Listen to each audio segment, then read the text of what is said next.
os doy la bienvenida en esta librería que espero que pronto se convierta en una de las vuestras, o la vuestra. Y voy a hablar 30 segundos y espero que me sobren 10. Simplemente presentaros a José Luis Pascual, autor del libro Conocerás el mar, esa ancha, perdón. Iba a decir oscura, iba a decir eterna, esa ancha lupa por el lapsus. Va a presentar va a hacer de embajador de José Luis y su libro Juan Jacinto Muñoz Rengel, de la Escuela de Imaginadores, y previamente Carlos Olmo va a leer el fragmento del libro para ponernos todos en situación.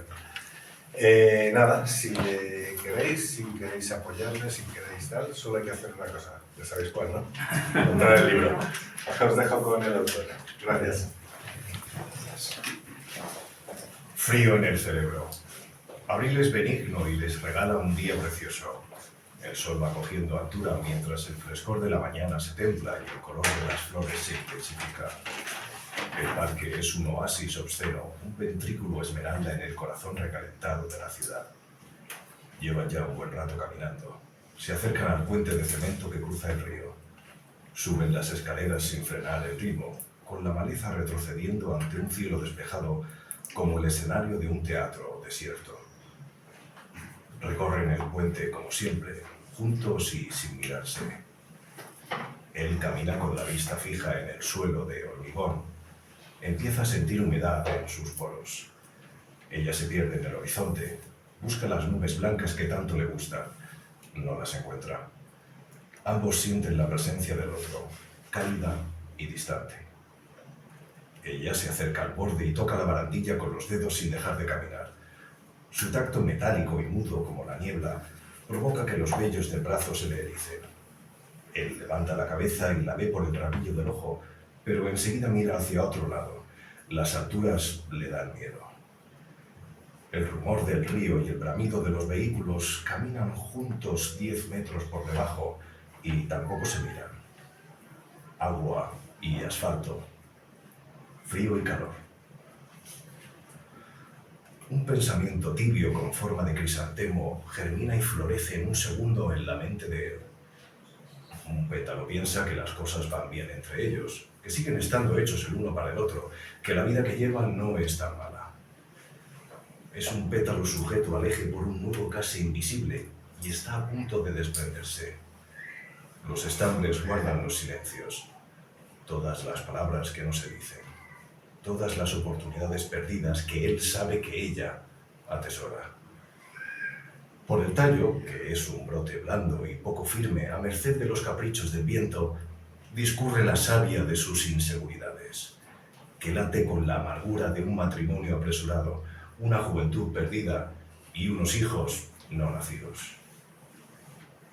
Una sombra repentina lo cubre todo, marchitando el pensamiento y derribando el mundo, cuando él gira la cabeza presa de un mal presentimiento y no la ve. El pétalo se suelta, pesado e inerte. Un segundo antes, ella se ha encaramado a la baranda y se ha lanzado al vacío, desapareciendo para siempre. Él empieza a sentir frío en el cerebro.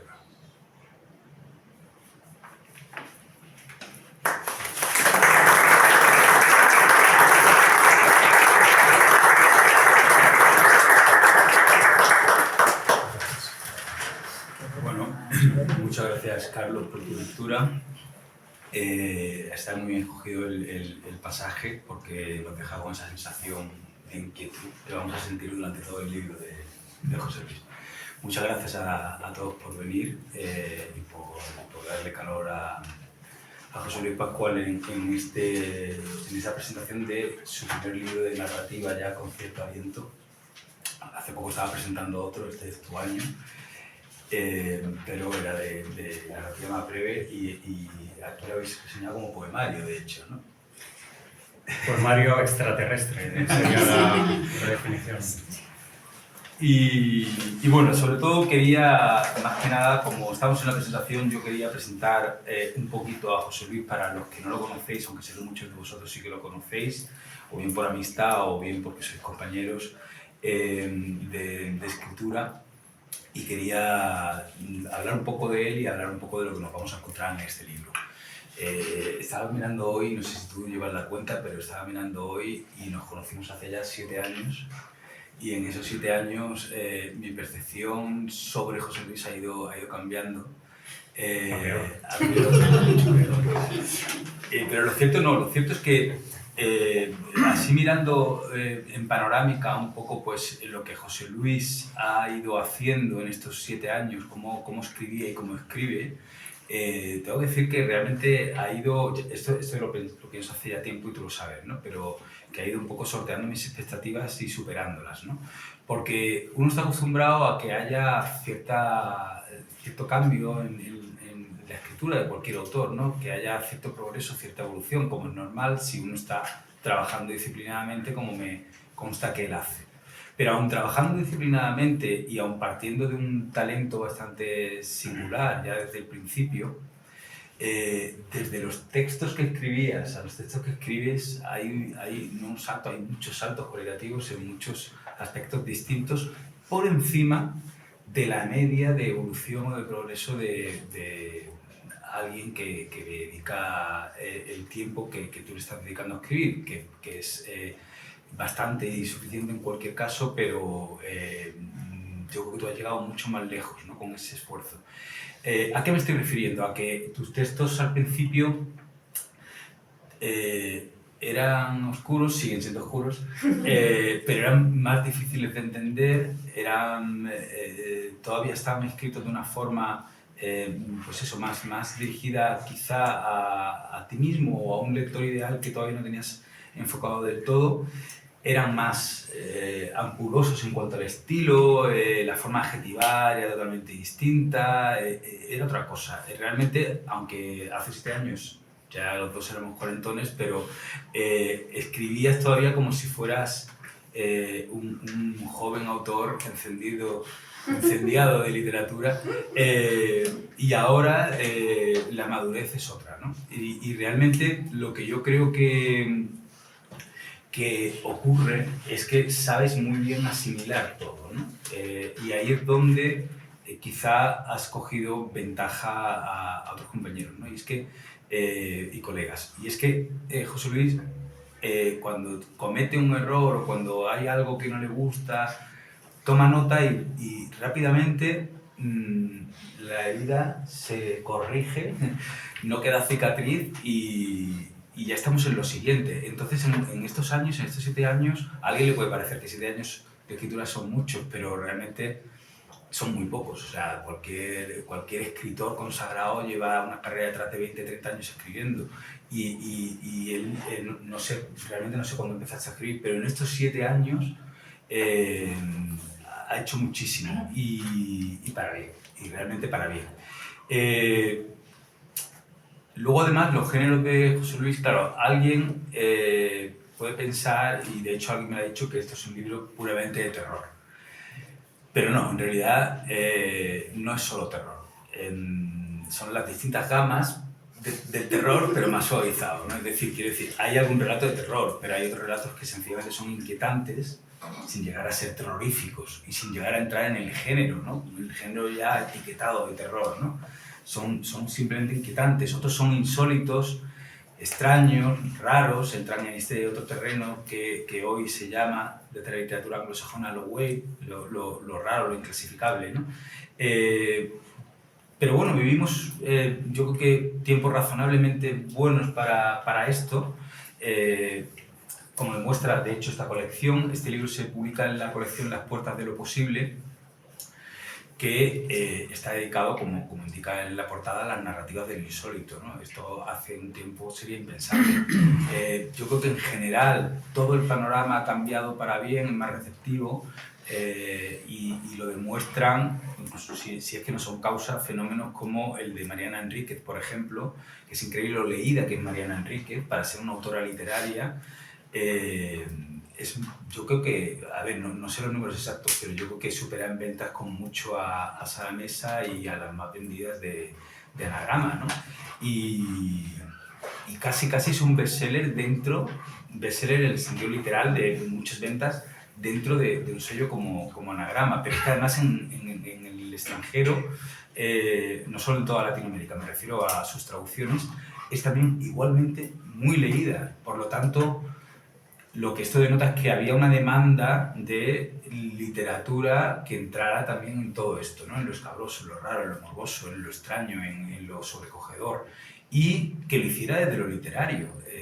Yo creo que los editores infravaloraban a los lectores en cuanto a su capacidad de leer textos de calidad, y también como que creían que eran dos conjuntos distintos los que pudieran leer género y los que querían leer literatura, cuando en realidad se demuestra, ya está más que visto, que realmente hay mucha gente en un conjunto coincidente, y eso, bueno, pues permite que estemos ahora aquí con un libro bien editado, bien publicado y con yo creo y espero que muchos lectores.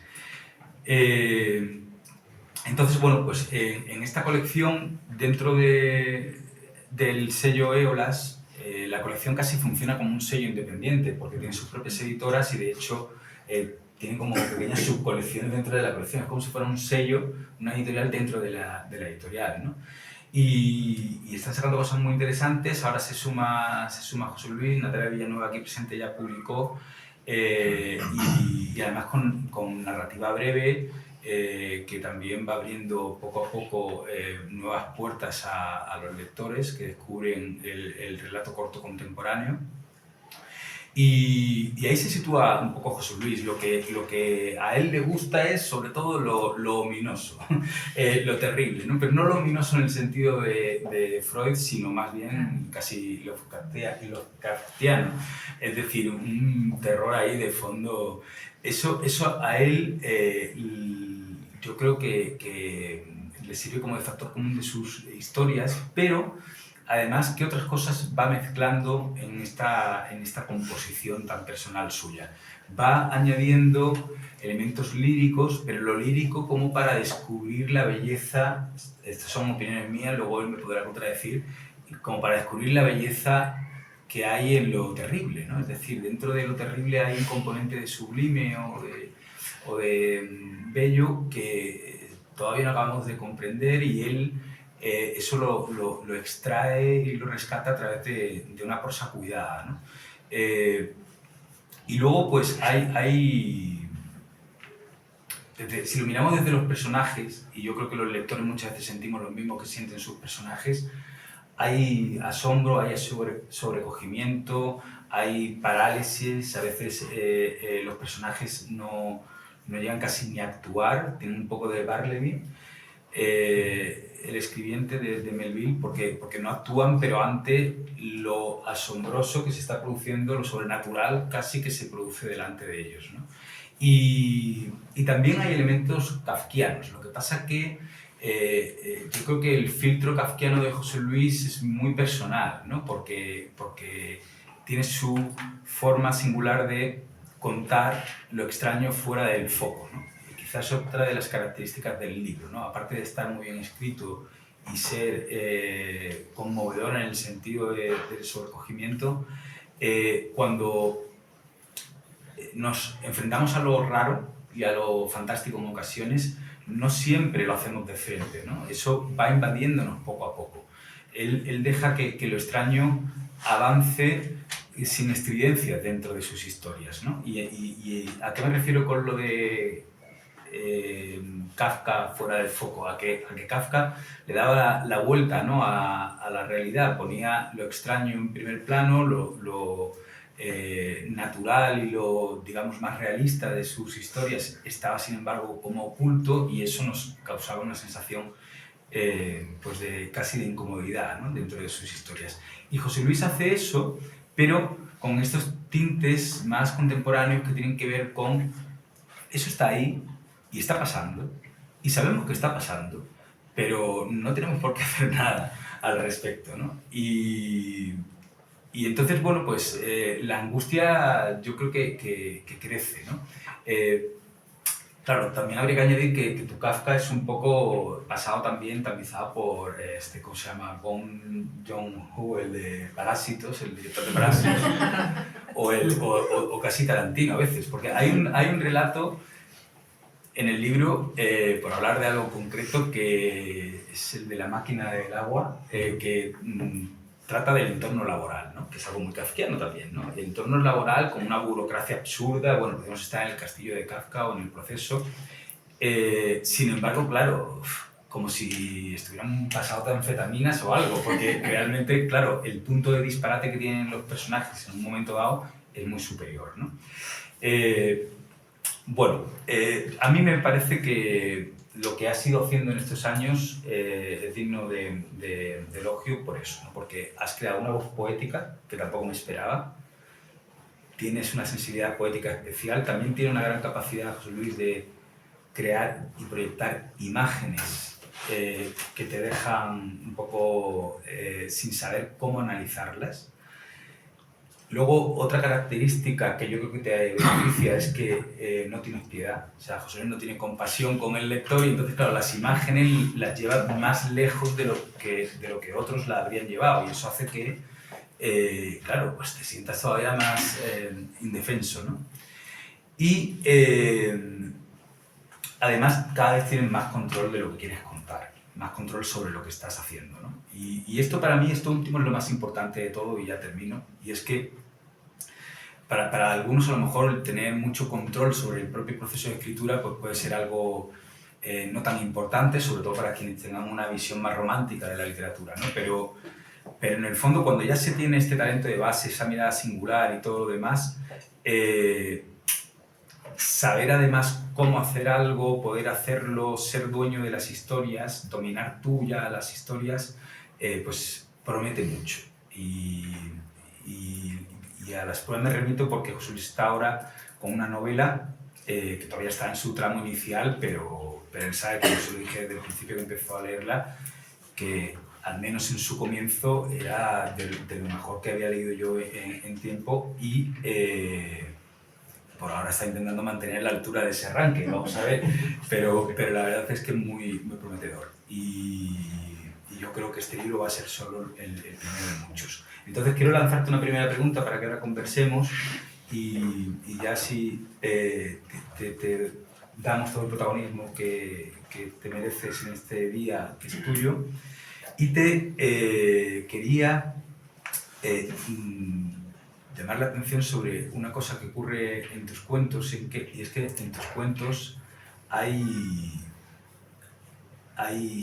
yo creo que hay abundancia de jóvenes, de niñas, incluso de muñecas. Hay muchas cosas que tienen que ver con la ingenuidad, con la inocencia. Y no sé yo hasta qué punto tú eres consciente de eso. Mi teoría es que lo haces para crear más contraste todavía con lo tremendo, ¿no? Pero me gustaría que empezaras diciéndonos si tú eres consciente de los elementos que más o menos conforman el inicio de tus cuentos o no. Bueno, antes de nada, daros las gracias por venir. Sí que quería, antes de contestarte, dar un recuerdo a Dani y José que no han podido venir, que tienen circunstancias complicadas. Y sobre los personajes inocentes, la verdad es que no es algo que me haya planteado de manera consciente al menos. Sí que me vienen muchas veces las ideas de terrenos que yo mismo muchas veces me pregunto de dónde surge esto, ¿no?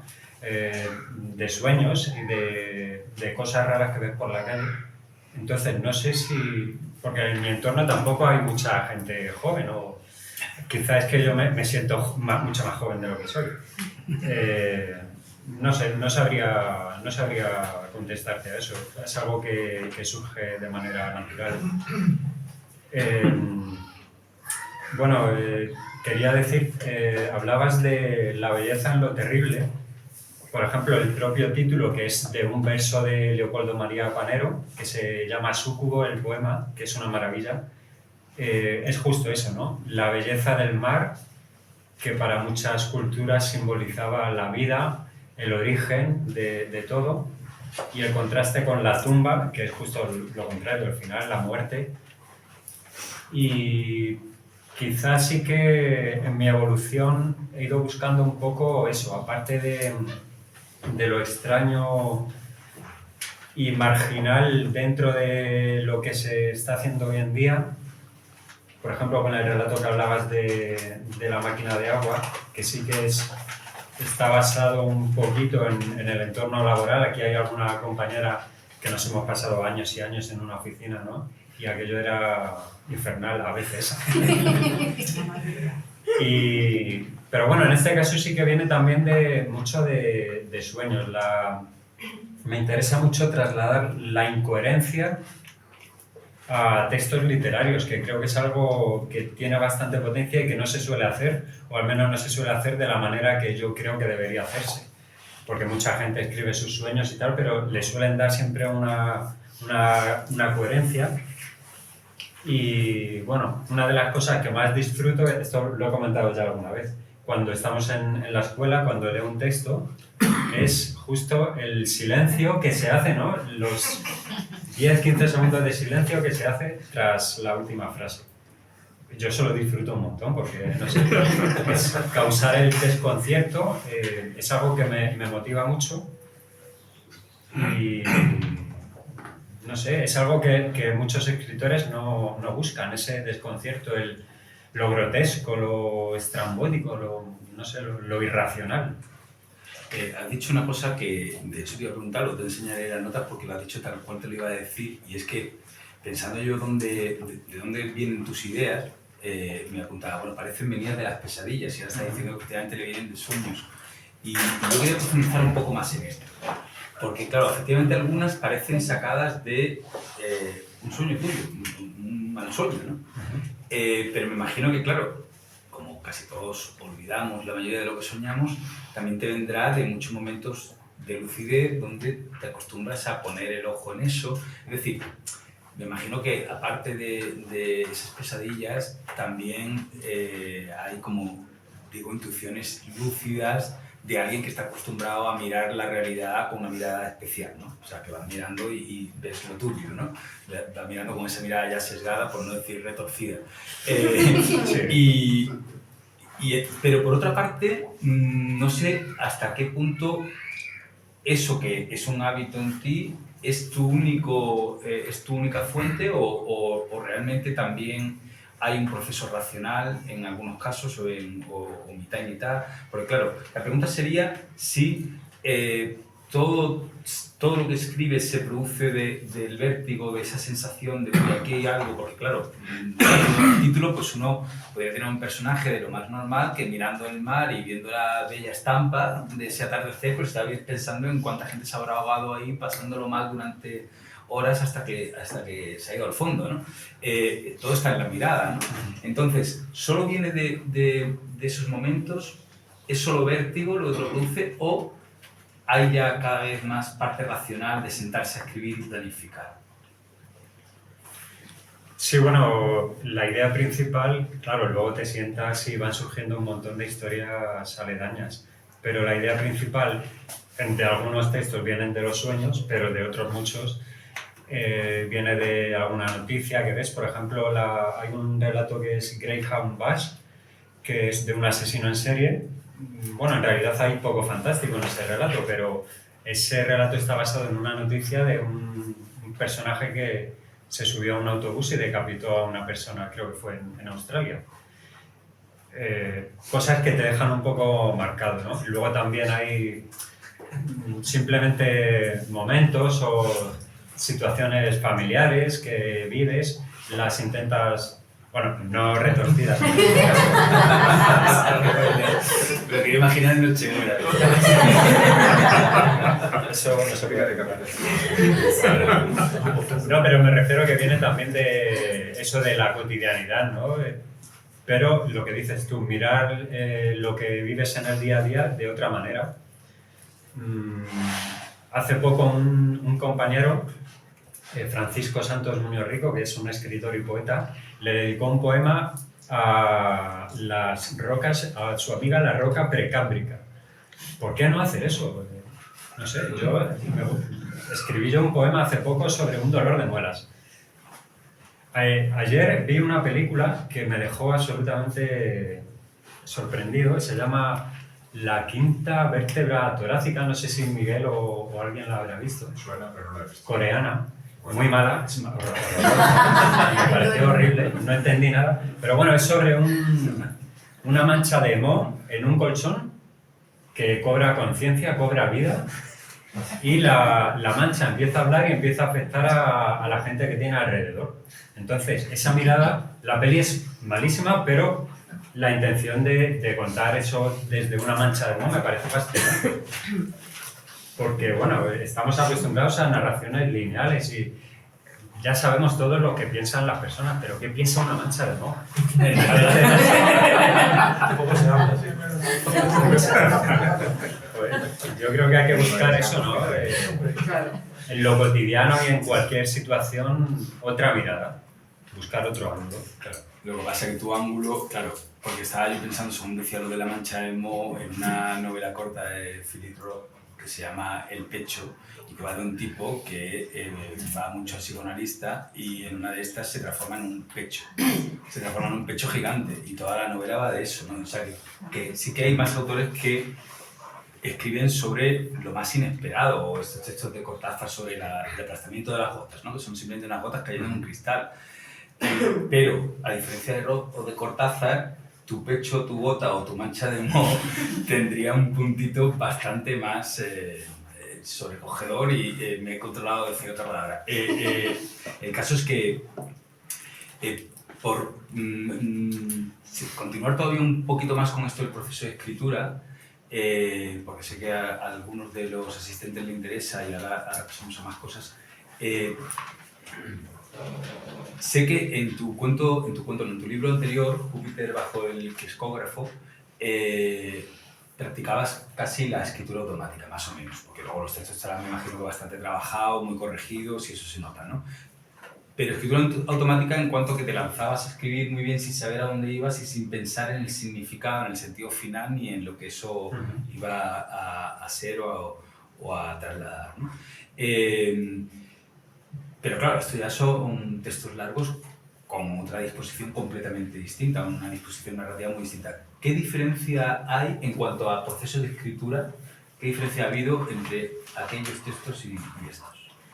Sí, hombre, aquellos textos son mucho más cortitos, casi microrelatos, algunos sí que tienen cierto sentido. Es más, eso era una escritura más intestinal.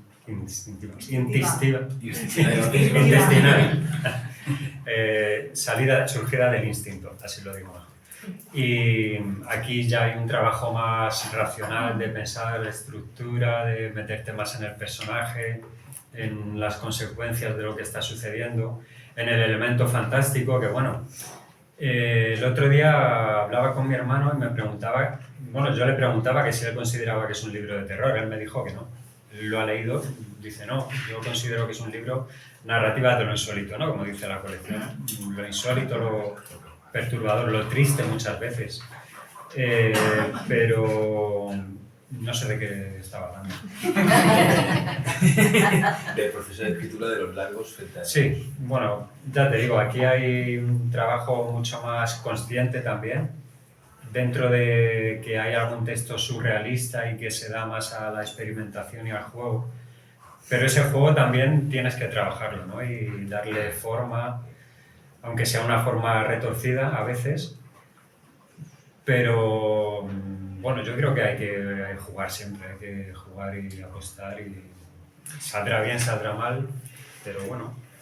A mí una de las cosas que más me ha interesado de tu evolución es precisamente que se ha vuelto un poco más cerebral.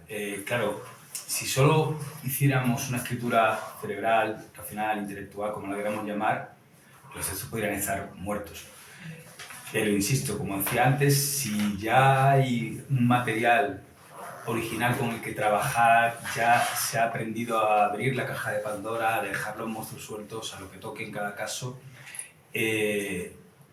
entonces sí que es interesante conducirlo, ¿no? Es decir, que muchas veces creemos que escribir es solo una de las dos cosas, pero en realidad lo ideal es voy a coger todo lo creativo y voy a saber, por un lado, soltarlo sin coartarme a mí mismo, sin bloquear la imaginación, sin pensar tampoco en lo que se lleva ahora o lo políticamente correcto o lo tal. Y una vez que eso lo sé hacer, esto es casi una terapia, ¿no? A la vez voy a planificar y hacer. Y a mí lo que decía que me había interesado más es cómo has ido aprendiendo a eso, a contar cosas más complejas, porque claro, la novela que está escribiendo la José Luis no se podría escribir de otra forma. O sea, puede haber novelas, algunas que se puedan escribir a golpe de intuición, pero realmente en cuanto ya tiene los componentes que tiene la tuya, no se puede escribir así. Y por ir a los cuentos que tenemos en este libro y que se van a encontrar los lectores de Conocerás el mar, o así abreviadamente le podrían decir Conocerás el mal, tú tienes entre tus personajes o entre, digamos, los que están del lado de lo otro, tienes asesinos, tienes seres extraños, tienes algunas criaturas que nacen con mutaciones, tienes... ¿Qué más tienes por ahí? Hay una santa compañía, ¿no? Sí, hay una araña gigante, bueno, hay muchas cosas, pero bueno, incluso ahí se sugiere pues, visita de seres alienígenas, ¿no? Como veis un poco pues toda la gama.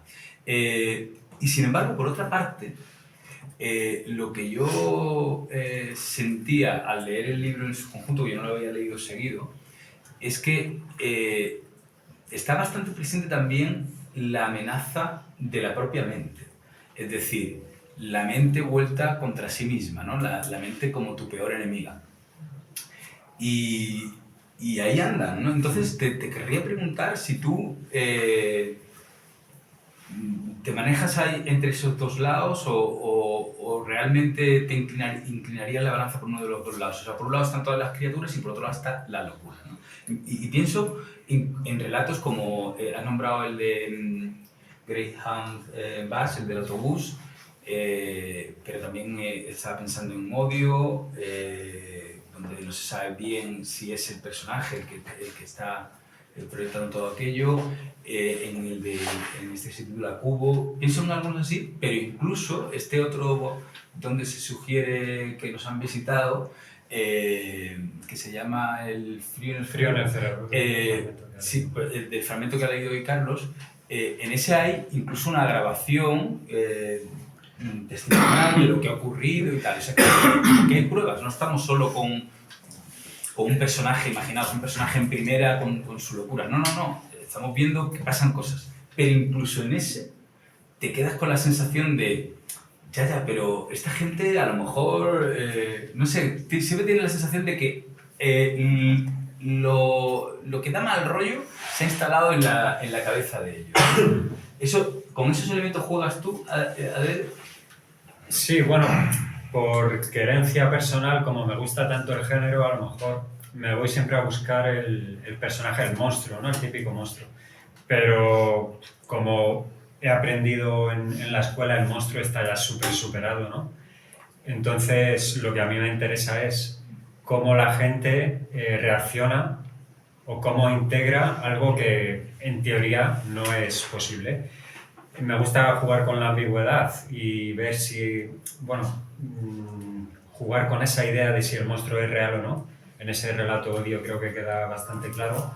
Pero otras veces, por ejemplo, El frío en el cerebro es un relato de una abducción alienígena, pero quizá no lo parece, ¿no? En el fragmento que ha leído Carlos, eso viene de simplemente un paseo que estaba dando yo con mi mujer un día, pasamos por un puente y lo que decías tú de mirar desde un lado extraño, ¿no? Y piensas, ¿qué pasaría ahora si ella se tira? Y con esa idea, pues eso, al final vas hilando o vas estructurando y surge una abducción alienígena que, bueno, puede ser real, ¿no? Todo el mundo sabe que los ovnis existen, lo está investigando el Senado estadounidense, entonces, bueno. Sí, no, insisto que ese relato es de los que más pruebas aportar al lado de que, oye, que puede ser verdad. Pero incluso así, estás en ese punto borroso de la cabeza de los protagonistas, donde sientes que a lo mejor lo que nos ha visitado no necesariamente tiene que ser algo externo, a lo mejor nos ha visitado no de forma física, sino que nos ha dado un toquecito y nos hemos quedado para allá, ¿no? Es decir, que lo que ha afectado es la mente de los protagonistas, ¿no? Podría ser otra forma de invasión, ¿no? Nos alteran y ya está, ¿no? Y es un poco como el ambiente que hay en muchos de los cuentos, ¿no? Sí, y ya te digo, me gustó mucho lo que dijo Santiago Ximeno en el prólogo, que dice que muchas de las historias para él es como si fueran historias escritas para que las dirigiera el estudio Ghibli, el estudio de animación, pero corregidas por Jan Svanmeijer, creo que se llama, que es un cineasta checo, que no sé si lo conocéis o si habéis visto alguna de sus películas o cortos. Es algo surrealista, grotesco, pero maravilloso. Y creo que esa mezcla entre, bueno, pues como dice el título, entre la belleza del mar y la oscuridad de la tumba, y en este caso el imaginario colorido, bueno, colorido, del típico monstruo, imaginario del monstruo llevado a lo humano y a lo real. Bueno, creo que ese contraste puede generar algo distinto en el lector, distinto a lo que está acostumbrado a leer. Incluso en el género, ¿no? Yo estoy harto de leer las novelas comerciales que se publican hoy en día de género. Son todas sota caballo rey, todas imitando a Stephen King, narraciones lineales, elemento fantástico muy pulp, pero no terminan de indagar en la mente humana y, joder, que hay más terrorífico que tu propia mente, ¿no? Lo que surge de ella. ¿Y tú te imaginas escribiendo en el futuro, no digo... ¿Una novela romántica? No romántica, pero imagínate que sigues produciendo, terminas esta novela con la que estás, terminas otra obra, etc. ¿Te imaginas escribiendo algún libro donde no haya componente extraño, inquietante, fantástico, terror? Y si es que sí, ¿con qué recursos y por dónde crees que tirarías? ¿Tienes algo ahí ya pensado? No tengo nada pensado. Yo creo que siempre se me iría hacia lo oscuro y aunque no haya elemento fantástico, a lo mejor me voy a ir hacia el mal. Pero, por ejemplo, la novela para mí es algo totalmente cotidiana, esa novela. Sé que los compañeros que conocen varios capítulos, pero bueno, es algo que no puede suceder, pero sucede y sucede de una manera... A lo mejor es casa, sucede. De una manera totalmente natural, ¿no? ¿Cómo reaccionarías tú ante una circunstancia que no puedo contar porque no te revientan luego la premisa? No sé, llevar eso a...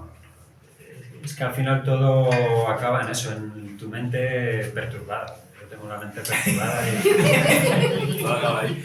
Pero bueno, sería interesante hacer una novela costumbrista. A ver, es que vosotros habéis conocido a Sara Mesa, por ejemplo, ¿no? Que la nombramos antes, no tiene nada que ver con Mariana Enríquez. Mariana Enríquez sí que va al horror, aunque no siempre vaya al horror mayúsculo, pero sí va a ese camino y aparentemente uno lee a Sara Mesa y son textos realistas. Sin embargo, en su mirada siempre hay algo sobre lo más cotidiano del mundo, ¿no? Sobre lo más normal, sobre una conversación y tal, que o bien es invasivo para el personaje, o bien es desasosegante, también para el lector, claustrofóbico, porque luego, pues, en sociedad también somos un poco así, ¿no? Somos unos con otros un poco hostiles en algunos momentos, hay gente también con otras sensibilidades, entonces, claro, en el fondo, ella está haciendo eso, pero sin dar todos los pasos que tú das, ¿no? Y claro, evidentemente tú no te vas a ir nunca a una literatura romántica, ni te vas a... Y a lo mejor podrías juntar un texto realista, pero va de las últimas conversaciones con un asesino en serie. Es realista, pero claro, me lo planteaba un poco por saber si eso se te había ocurrido alguna vez o ni siquiera te te planteabas la posibilidad, porque claro, habría que ver entonces con qué llenamos eso, ¿no? No me lo había planteado porque es verdad que casi todo lo que leo, las películas que veo, al final siempre son demasiado terroríficas o siempre género. Pero bueno, últimamente sí que veo algo de cine independiente que me llama la atención y quizá tirar por ahí. Estoy empezando a leer un poco más de novela negra y creo que la novela negra, bueno, es... Para desengrasar, ¿no? Sí. Sí, pero ahí huyes un poco de lo fantástico, ¿no? Y te vas también a historias cotidianas, aunque haya crímenes. Pero cuando se hace una novela negra bien escrita, como las que estoy leyendo, me parece fascinante y me gustaría también explorar ese lado. O western, que yo sé que Miguel quiere escribir un western. No sé. Aparte que, bueno, luego lo que hemos hablado muchas veces, la hibridación de géneros, que creo que es lo que hoy en día se necesita. O al menos nos permite decir cosas nuevas, porque claro, cuando uno se va a un género ya muy trabajado, pues está agotado de por sí, ¿no? Pero claro, tú también, por lecturas que hemos manejado en estos años, por escuchar a los propios compañeros, etc., al final, por esa misma rutina, sí que oyes cosas muy diversas, ¿no? Pero en tus lecturas personales solo has abierto al cine independiente un poco y a la novela negra, ¿no?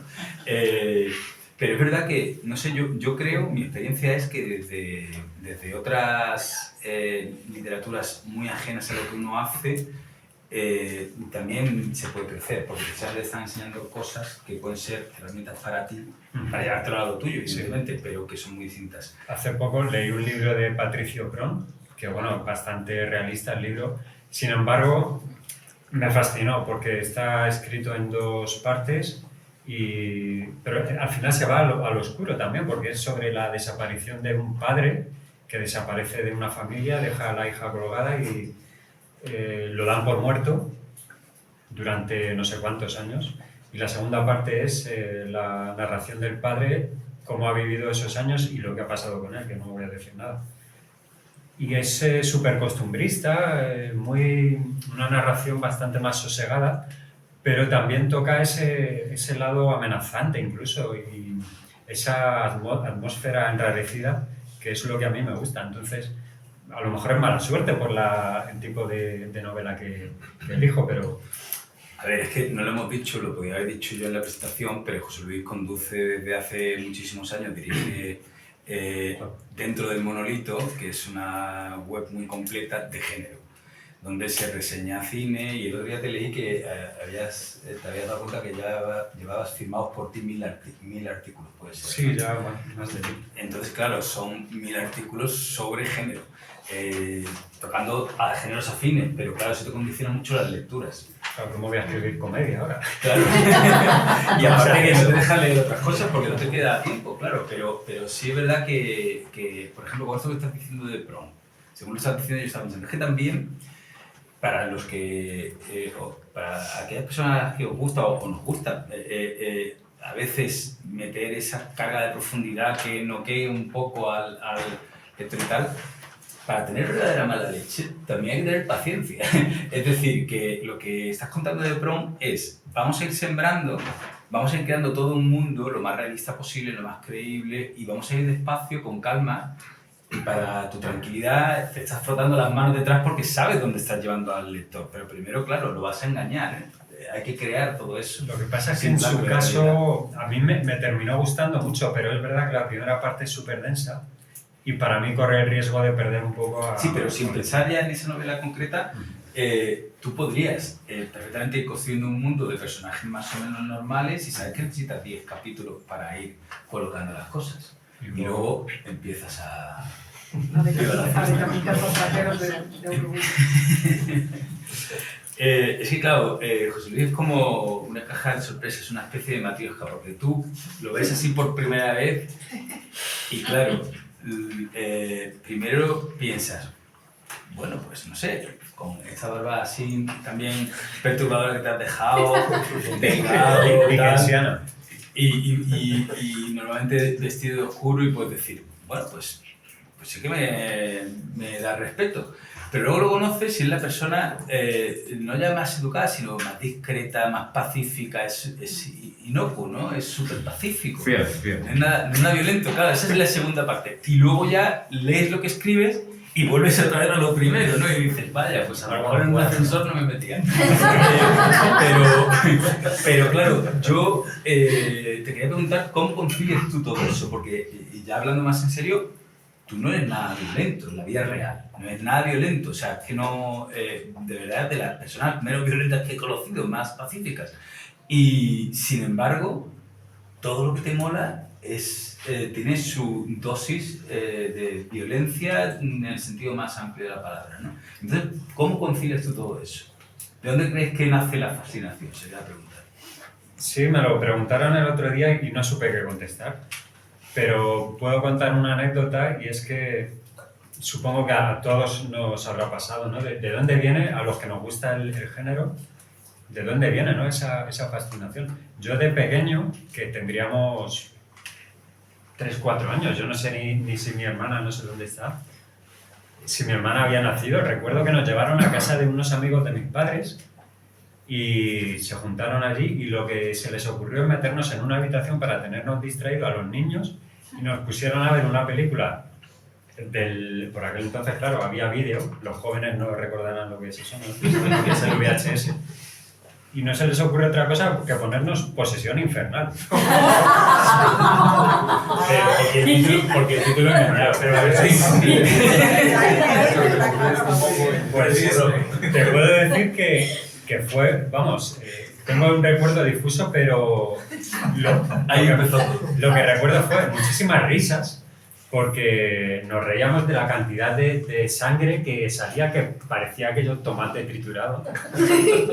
Y no sé si de ahí surgirá o de dónde viene, no sabría decirlo. Pero sí que es verdad, luego yo en mi vida... Sí, si te reíste con la película, el problema estaba ya antes. Bueno, hay algo como el miedo atávico a la oscuridad, ¿no? Quizá haya otras cosas atávicas que a algunos nos afectan de manera punzante.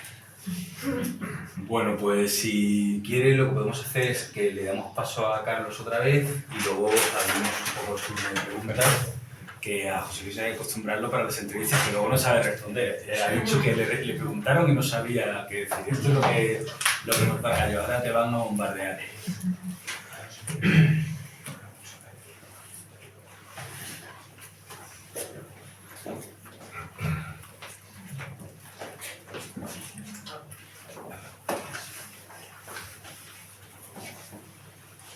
El cubo.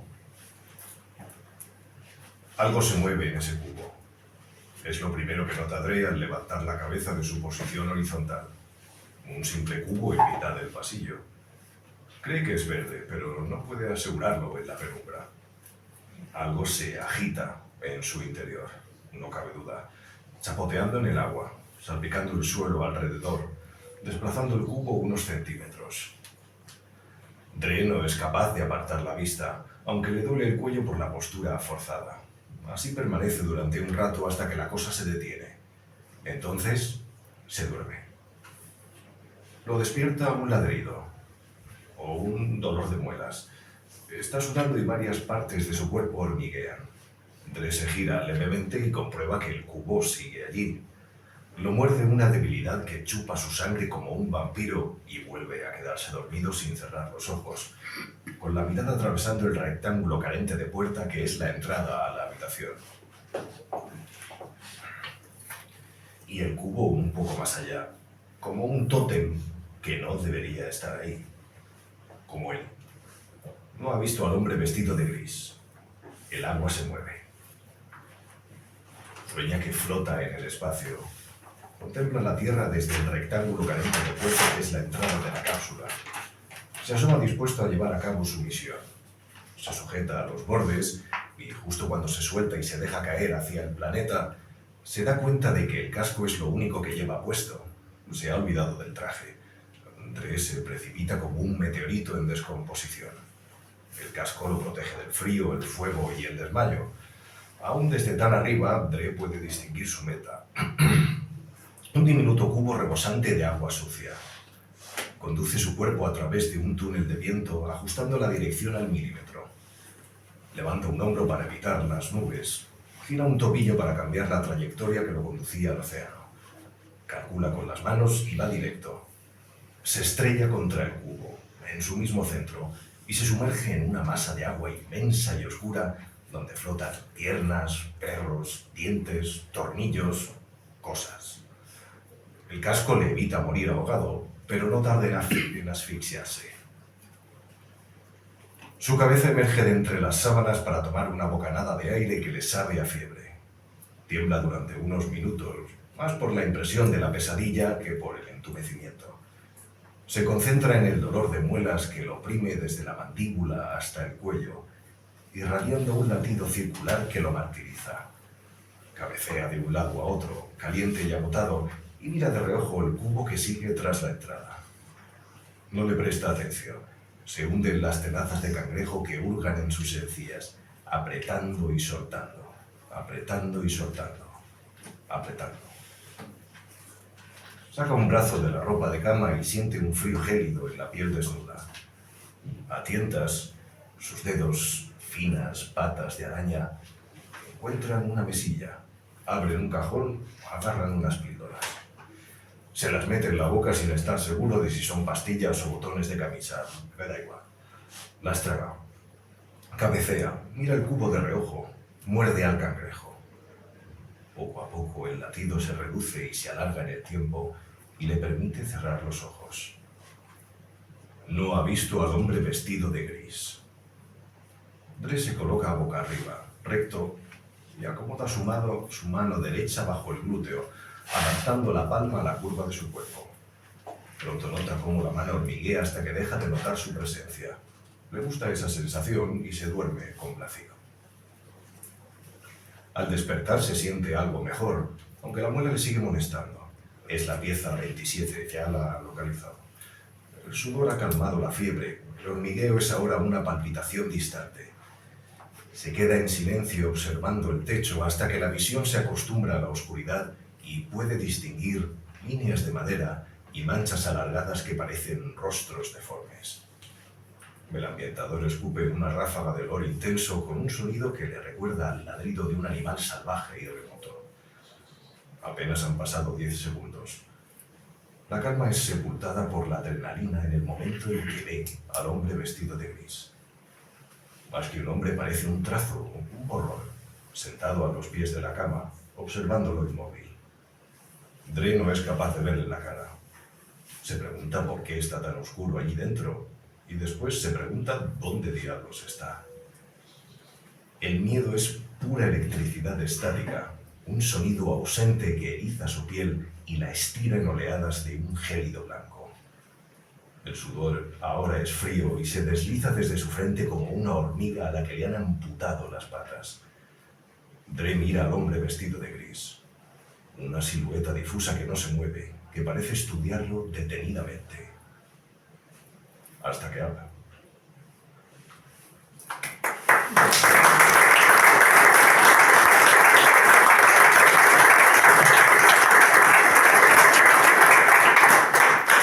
La verdad es que he leído con la voz de Carlos. Para saber cómo continúa, lo tenéis que encontrar. Sí, no era el final, está interrumpido. Bueno, ¿qué preguntas le tenéis que hacer aquí al autor? Yo quería preguntarte un poco acerca de tus influencias, que algunas tendrás.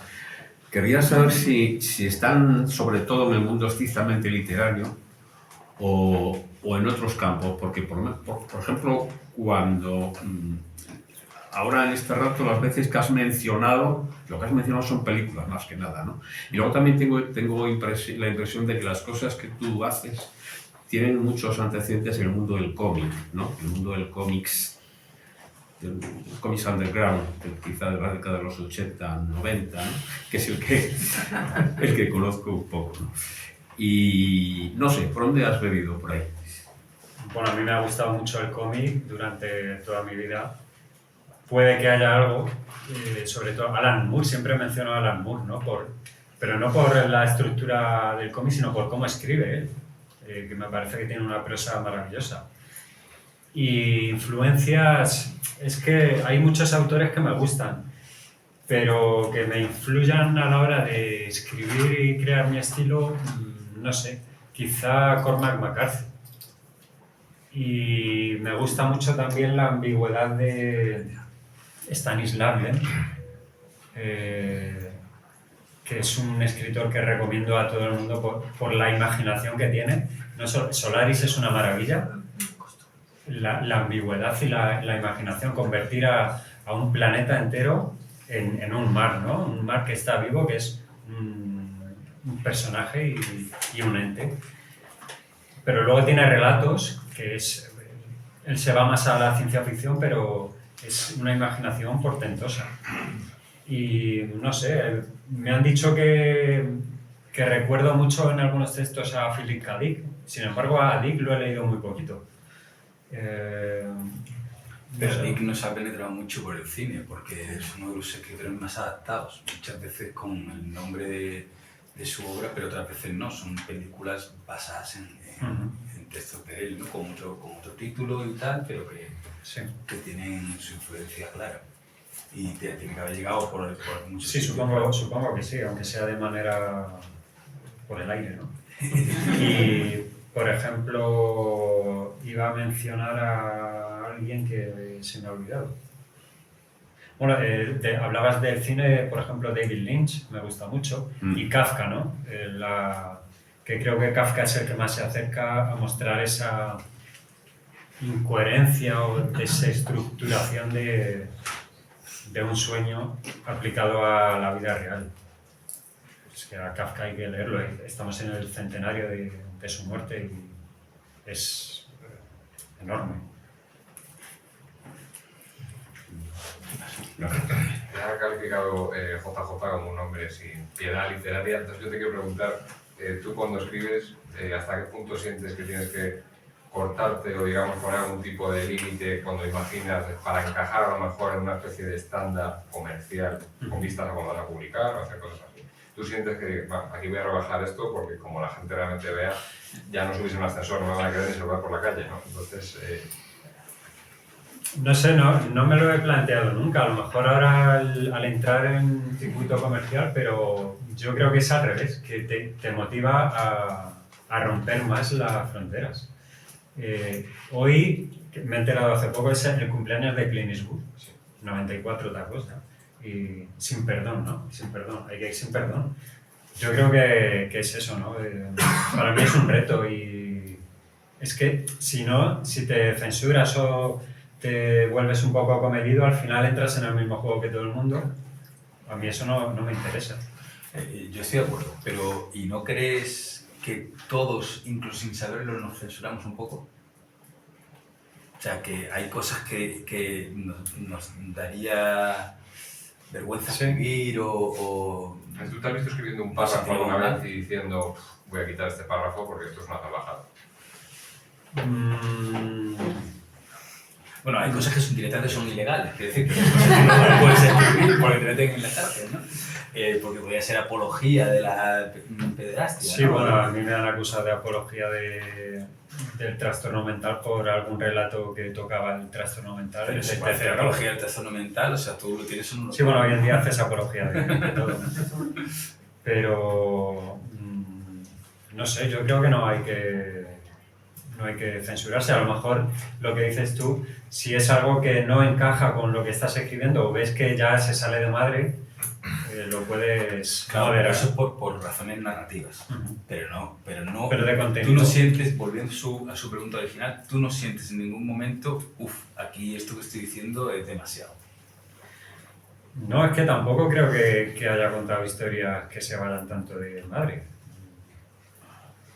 Sí. No. Hay que crear expectativas. No sé. Bueno, hay un relato que no está incluido aquí, que está publicado en Zenda, que empieza con las instrucciones sobre cómo comerse una rata viva, ¿no? Ah, sí. Bueno, es un... ¿por qué no? Ahí te has equivocado. Hay que comer de todo. Y todo esto se detalla mucho. Se detalla Tanto mucho. que, claro, porque tú lo ves aquí, la frase que acaba de decir, y bueno, pues nos reímos. Pero se detalla mucho, o sea, da bastante angustia. Que bueno, eso estaba basado también en una noticia en principio real, que era un concurso que se hizo y que te daban un coche o una millonada si eras capaz de comerte una rata viva. Qué simpática la gente. Los organizadores eran la gente que lo ideó. Bueno, Era muy sí, simpático. Si no tienes coche, oye, es un mal rato. Pero Es un mal rato, merece la pena.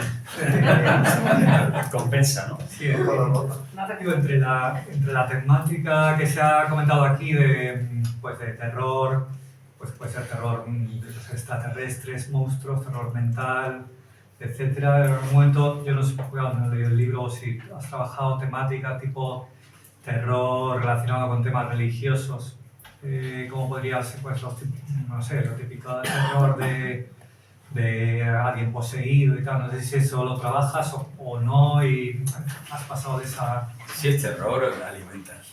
Sí, siempre se puede tocar. Aquí hay un relato que es Odio, que no llega a ser religioso, pero bueno, está ambientado en un poblado Amish y sí que se mete un poco en las costumbres que tienen, te habla de cómo están en una iglesia, ¿no? Cómo se comportan y tal. Hombre, lo religioso es bastante tenebroso, a veces. Y no recuerdo que tenga nada de esa temática, pero... ¿Y el primer cuento, el que abre el relato, no crees que tiene un poquito de eso? Bueno, ahí es una especie de santa compañía, ¿no? Una procesión, en este caso solo de mujeres. Parece un ritual extraño, no sé, algo va a ocurrir. O sea, yo lo leí desde la óptica que acaba de decir. Sí, puede ser, porque además se cuenta el viaje que van haciendo desde el bosque hasta una iglesia. Y básicamente es las mujeres contando cómo llegaron a formar parte de esta procesión de muertas que les llevó a morir, ¿no? y a verse inmersas en esa maldición. Podría haber algo de religioso ahí. Pero lo religioso es súper perturbador. Claro, es que todo lo imaginario cristiano tiene bastante perturbador. Immaculate, hay una peli que se ha estrenado hace poco, que está bastante bien, sobre una monja que, bueno, concibe milagrosamente, ¿no? Y concibe algo que no es... Que no es Jesucristo. Que no es Jesucristo. Precisamente, ¿no? Fan de un Quiero volver a lo del tema de los límites porque es algo que me interesa bastante y quiero aprovechar tu bagaje e incluso alguna pregunta que escriba a los otros dos colegas que tienes a los lados porque sé que el bagaje es grande en esta mesa y voy a beneficiarme de ello. ¿Qué has leído? Porque de cine no, comparto tu entusiasmo por el tema macabro y tal.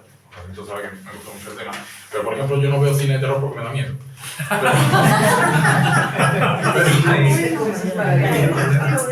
Pero leyendo leo cosas muy bestias. Y además llevado al terreno de la no ficción, que a veces incluso asusta más por el hecho de pensar que es real, ¿no? ¿Qué es lo que has leído en tu vida?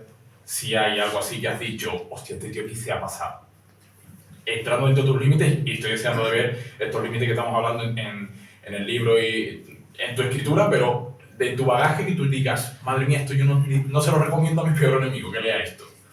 Pues, mira, yo ahora que contesten ellos, yo te diría American Psycho, de Bret Easton Ellis. Hay pasajes que son difíciles de tragar. Sin embargo, a mí la novela me parece una comedia. Aunque suena un poco fuerte, pero es una comedia negra, súper retorcida y una visión de la realidad y de cierta época. Bueno, de hecho el autor estaba metido en ese círculo de personajes que salen en la novela. Incluso te diría que en película lo compararía con La Naranja Mecánica, que a día de hoy creo que se conserva bastante bien, pero que también me parece una comedia al final. Es una comedia negra, una crítica súper ácida.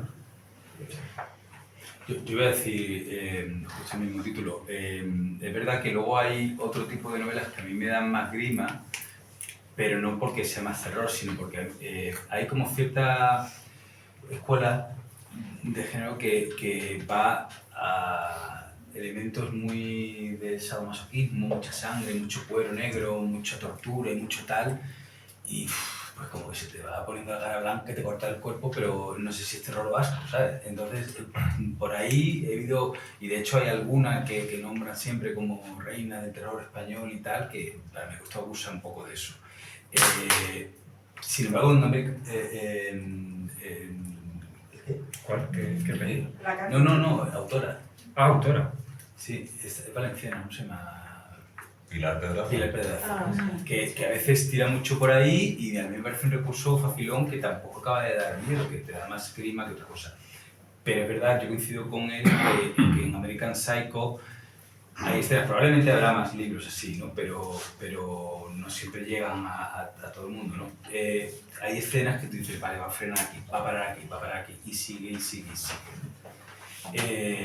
Por eso en Estados Unidos armó tal revuelo que lo que hice fue promocionar más el libro, claro, porque realmente hubo mucha gente, dentro incluso de la crítica literaria más puntera, que veía el libro como una aberración, cuando en realidad era un libro paródico y era también una provocación, si se quiere, sí, de acuerdo, pero una provocación no es que el autor lo esté defendiendo. De hecho, lo que está mostrando es un personaje deshumanizado, una sociedad deshumanizada que ha producido a ese personaje y no se entendió en su momento. Yo creo que hoy se entiende mucho mejor que en los 90.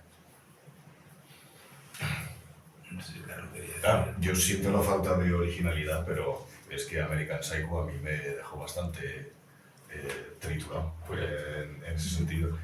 Pero también, y quería aprovechar para preguntarte si puedo yo también, José Luis, porque una de las imágenes que más me... Y además es que, esto enlaza con esto que has dicho, yo me acuerdo del relato tuyo de las cucarachas esas que se ponen con una mochila aquí en la que van, y yo esa imagen la tengo también ahí, así que Sara, este señor también nos da de y te quería preguntar, porque en lo que yo he leído de ti, es como que empieza a entrar en un mundo que veo, hay una construcción y vas metiendo como elementos disruptivos y jodedores, como las cucarachas estas que te quedas, ostras, qué chungo es esto, ¿no? Y vas ahí avanzando y hay algunas cosas que se quedan cerradas o sin cerrar, o te gusta mucho esa ambigüedad. Y recuerdo también escuchar a la propia Mariana Enríquez, que estábamos comentando, ella decir, yo al menos, a mí me gusta saber qué pasa después. O sea, es como que ella dice, yo, vale, corto aquí porque digo, aquí no hay nada más que contar, y corto aquí, pero en mi cabeza veo ese desarrollo. Entonces, ¿hasta qué punto tú, cuando estás diseñando el mundo, estas historias, y vas metiendo como esos elementos que nos perturban, ¿no? ¿Hasta qué punto tú tienes, o profundizas en esa visión total y a lo mejor nos pones como islotes y tú podrías hacer el todo, o no te interesa tanto? ¿Cómo vives ese tema? Sí, ahí sí que me gusta jugar con la elipsis y contar, o sea, no contar muchas cosas y hacer un poco trabajar al lector. Porque es lo que decía antes, que las novelas que lo cuentan todo, como las películas que lo cuentan todo y lo explican todo, bueno, están bien, pero a mí algo que me reta, que me hace pensar o formarme en mi composición de lugar, es lo que me llama la atención. De hecho, por eso muchas veces, tú lo sabes, que mis relatos suelen ser cortos, por eso, porque no me gusta explayarme con descripciones o meter paja innecesaria, que bueno, al final... Pero es que además tú también indagas mucho en lo extraño, entonces indagas, quiero decir, como si fueras una especie de explorador y hermeneuta de eso, que de alguna forma para algunos de tus protagonistas luego se va a convertir en una revelación, una catarsis, en algo extraño, pero que tú mismo a lo mejor no sabes explicar. O sea, que a veces no quieres explicarlo, pero otras veces es que por la naturaleza de la idea tampoco hay una explicación. Claro, Entonces tú lo que haces es recoges de ahí y se lo lanzas al lector porque ni siquiera tú lo sabes y entre todos pues a lo mejor vamos teniendo distintas sensaciones. De hecho, bueno, sí, hay un relato aquí que es el 9:43, que quizás sea de los más largos. Una chica que lo leyó hace tiempo, porque bueno, se narró en Noviembre Nocturno, Y bueno, es un relato que me parece bastante racional y que está bastante contado. Sin embargo, me decía la chica, no, es que yo quiero saber cómo continúa, esto tiene que tener una segunda parte. Está totalmente finalizado, no sé. A lo mejor muchas veces es eso, yo me paso de no contar, pero...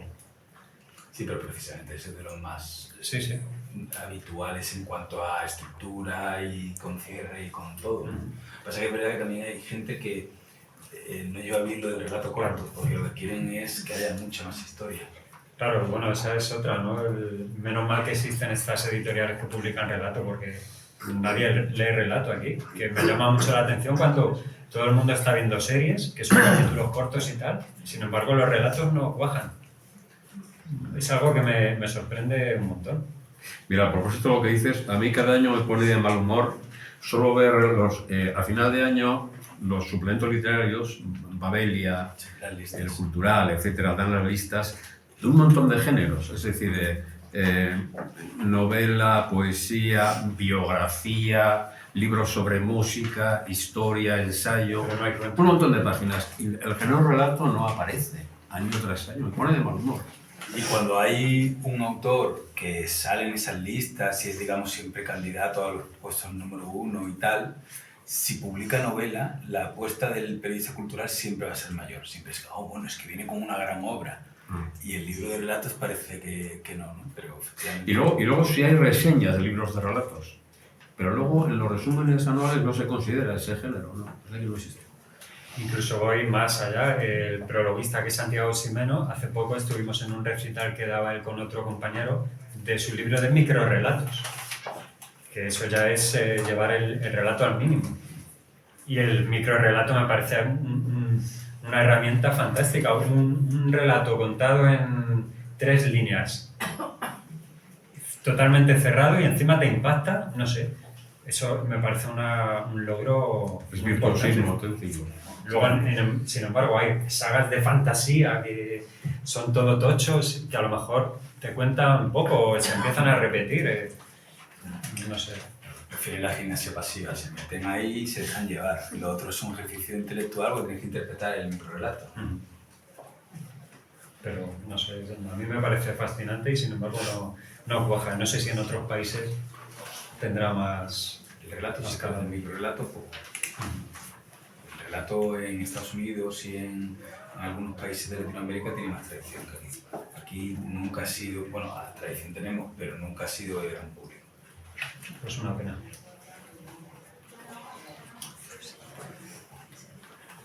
Pues, Hay más. si no... Perdón. Bueno, pues muchas gracias por presentar este libro, parece muy interesante.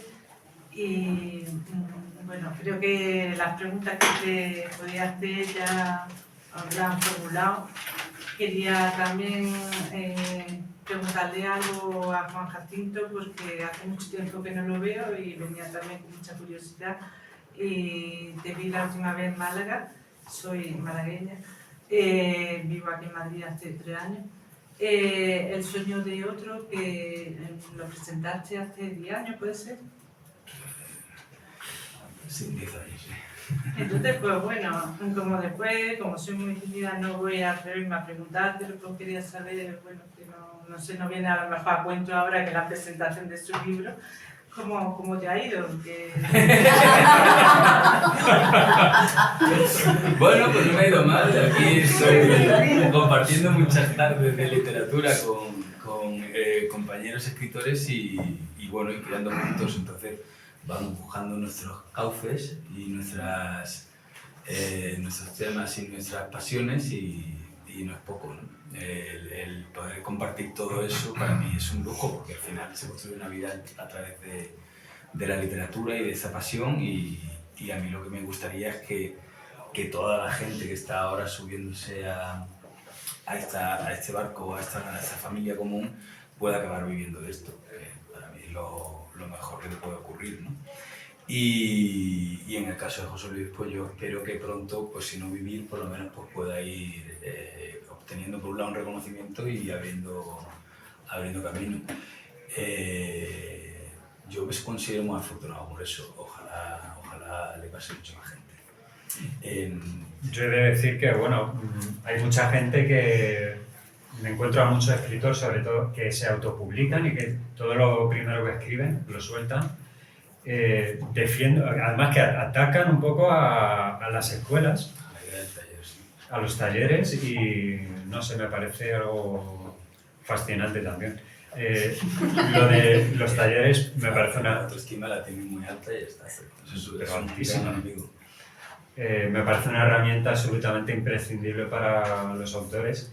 Y no solo apuntarte a un taller y aprender un año o un taller de un mes y ya está, sino en su caso es talleres que no tienen un fin, porque es verdad que el aprendizaje es continuo, no acaba nunca, y se aprende muchísimo, simplemente de la teoría, aunque la teoría ya lo tocamos poco, de escuchar a los compañeros leer, simplemente con eso ya aprendes muchísimo.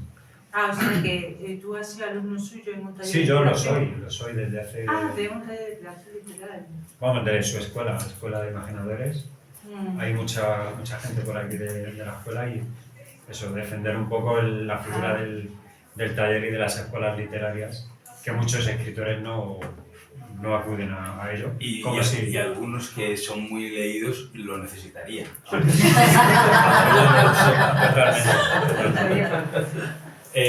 Yo no sé si la firma va a ser aquí o va a ser arriba. Me han dicho que arriba. Así que, bueno, pues nada, si no hay ninguna pregunta más. Yo te quería decir que te preguntaba que de dónde viene tu oscuridad y todo esto, ¿no? Yo que te conozco desde que nací, ¿no? Yo creo que el ser gemelo no trae nada bueno. Ya de por sí es una figura un poco inquietante, ¿no? En el mundo del terror y eso yo creo que, no sé, igual ahí, no sé, tendrías que escribir algo de gemelos. Bueno, sí, yo tengo un hermano gemelo que vive en Barcelona, que dicen que se parece mucho a mí. Pero en realidad, bueno, no sé, no hay nada inquietante, ¿no? Bueno, para mí será normal. No estáis bien ninguno de los dos.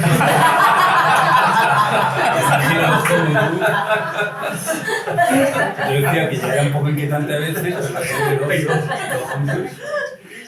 pues nada, muchísimas gracias a todos por venir. Si no os importa, os voy a hacer una foto, porque yo esperaba que vinieran 4 gatos. Y bueno, esto es maravilloso. Toda la batería. Vamos a ver.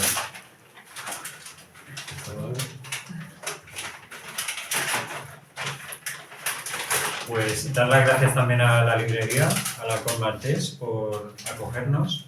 Y bueno, pues espero que os gusten estos relatos oscuros, tenebrosos y bonitos.